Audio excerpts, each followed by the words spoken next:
Hello friends, now we are going to discuss about the environmental pollution. Environment is the surrounding in which we are live. Our environment is a complex and dynamic life situating in the system in which all forms of the life are interdependent and large number of natural processes are in equilibrium. Every system in the environment is depend on other one. Today, because of the man activity and his needs, it making the potential risk to the health of the nature, which leads to the environmental pollution. The environmental pollution is defined as it is the excessive discharge or addition of the undesirable foreign substances into the environment, thereby adversely alternating natural quality of the environment. That means by the addition of undesirable products into the environment, which is going to affect the natural health of the environment, which leads to into the environment pollution, and it is going to affect the life system of present on the earth. The cause of pollution are because of many reasons environment is going to polluted. In that few are growth in the human population, rapid industrialization involving the pollution of the earth, water and air, rapid urbanization, all transport mechanism that use of fossil fuels. That means here whatever the vehicles we are going to use the petroleum products for their running, so that after the burning of fuel, the undesirable products like more amount of carbon dioxide, carbon monoxide, sulfur containing and hydrocarbon containing gases are released into the atmosphere, and they are going to affect the equilibrium system of the air. The natural phenomena like volcano eruption and forest fire. The types of pollution are, that is, air pollution, water pollution, land soil pollution, noise pollution, thermal pollution and nuclear pollution. Now we are going to discuss about the air pollution. In the air pollution, here our atmosphere is divided into three parts. One is troposphere, stratosphere and ionosphere. Troposphere is the lower region. It is extended up to 18 kilometers up to from the sea level in the equatorial region, and in the polar region it is extended up to 6 kilometers. It is the denser part of the atmosphere, possesses 80% of the total mass of the air exists in the stratosphere, and above the stratosphere will be existed, which will be extended up to 150 kilometers from the troposphere. Above that, ionosphere is existed. In the average composition of clear air at the sea level is, it will contain oxygen 20%, nitrogen 78%, carbon dioxide 0.03% and inert gases like 0.94%. Along with it is containing hydrogen gas, methane gas, carbon monoxide, ozone, nitrogen dioxide, sulfur dioxide in the rest. In addition to these all gases, atmosphere contains water, vapors and inorganic and organic solid substances. The air pollution is defined as, it is the extensive discharge of undesirable foreign substances into the air that adversely affect the living condition of human, animals and plants.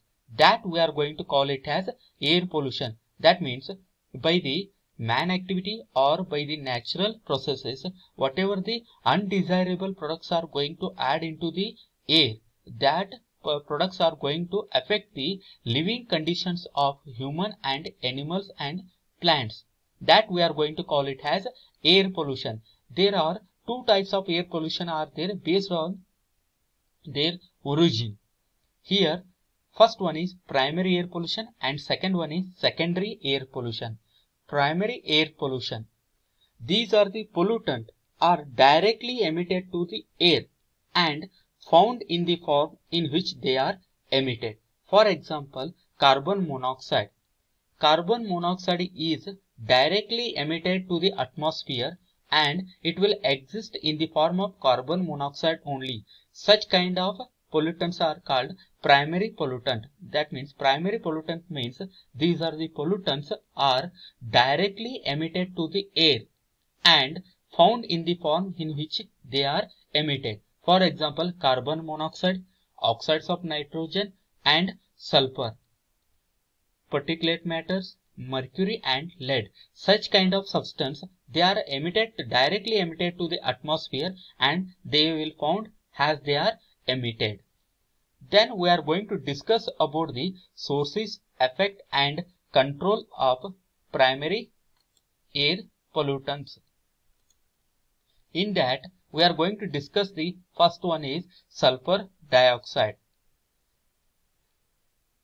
Sources of sulfur dioxide are natural sources that where volcano eruption produces the gases containing sulfur dioxide and decay of the plants, animal bodies, which will going to produce the hydrogen sulfide gas, which get oxidized in the air by the ozone to get the sulfur dioxide.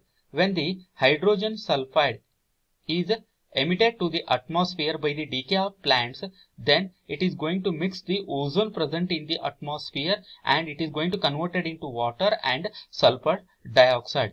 Anthropogenic sources. The anthropogenic sources means these are the sources by which sulfur is going to add into the atmosphere by the man activity or industrial activity. The combustion of sulfur containing fossil fuels is the main man-made sources, and roasting of sulfides of ores of metal also produces the sulfur dioxide. That means by using the sulfur containing fossil fuels, on burning them, sulfur dioxide is released into the atmosphere. In the metal extraction, we are going to roast the ores of metal. If that metal ore having the sulfide, or if it is containing the sulfides, then it will produce the sulfur dioxide by the oxidation.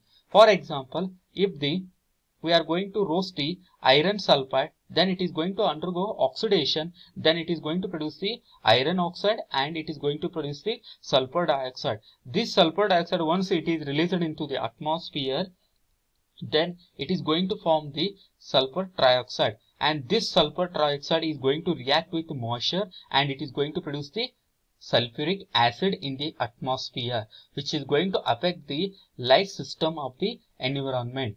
The effect of sulfur dioxide are on human being.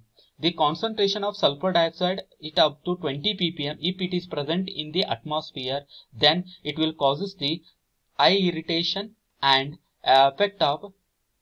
it will affect the digestive system of the human body. Then in plants are damaged even at 1 ppm concentration of sulfur dioxide present in the atmosphere. For some plants, it will form the yellowing of the leaves take place due to the sulfur dioxide present in the air. On material, corrosion of the metal also occurs due to the formation of sulfuric acid, and we know that metals will undergo corrosion faster in the acid medium. And main effect of the sulfur dioxide increase in the atmosphere, that is the acid rain.